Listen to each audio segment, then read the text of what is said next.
नमस्कार। चलिए कुछ दिनों बाद फिर से एक प्रेरक प्रसंग पढ़ते हैं। एक बार एक ऋषि जंगल में रहते थे। वह बहुत शक्तिशाली बनने के लिए जंगल में एक पेड़ के नीचे बैठकर बरसों से तपस्या कर रहे थे। भगवान उनकी तपस्या से खुश होकर आशीर्वाद के रूप में उन्हें कई शक्तियाँ दी, जिनका वे आवश्यकता के समय उपयोग कर सकते थे। अब जो ऋषि थे वो बहुत ही विनम्र व्यक्ति थे, लेकिन भगवान से सब कुछ शक्तियाँ प्राप्त करने के बाद उन्हें खुद पर गर्व होने लगा। जंगल से लौटने के बाद वह गांव में अपने घर चले गए।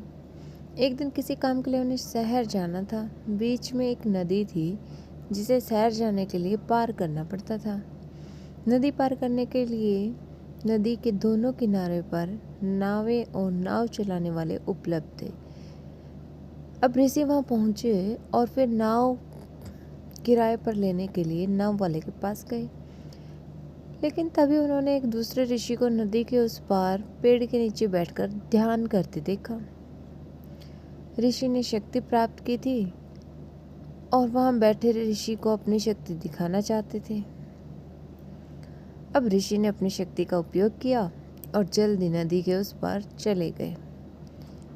फिर उस ऋषि के पास गए जो नदी के किनारे बैठकर तपस्या कर रहे थे। ऋषि ने गर्व से कहा, क्या आपने देखा मैंने इस नदी पर चलने के लिए कैसे अपनी शक्ति का प्रयोग किया?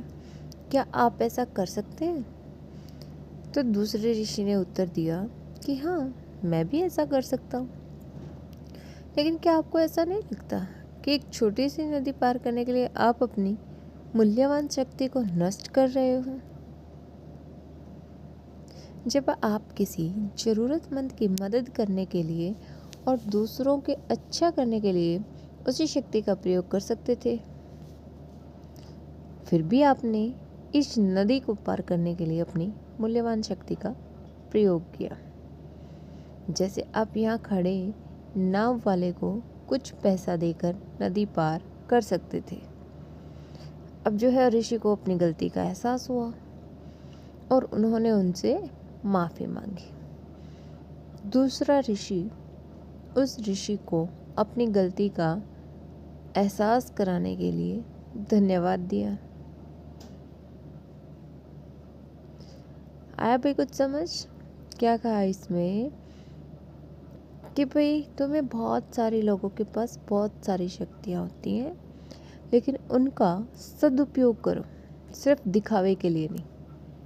तो इस कहानी से हमें क्या शिक्षा मिलती है?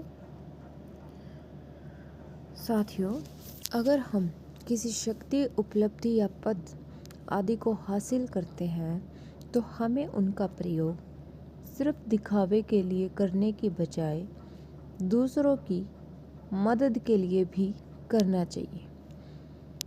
तो ये थी हमारी आज की कहानी कि अगर आपको कुछ अच्छा मिला है तो आप उसका प्रयोग दिखावे के लिए ना करके दूसरों की भलाई के लिए करें। धन्यवाद।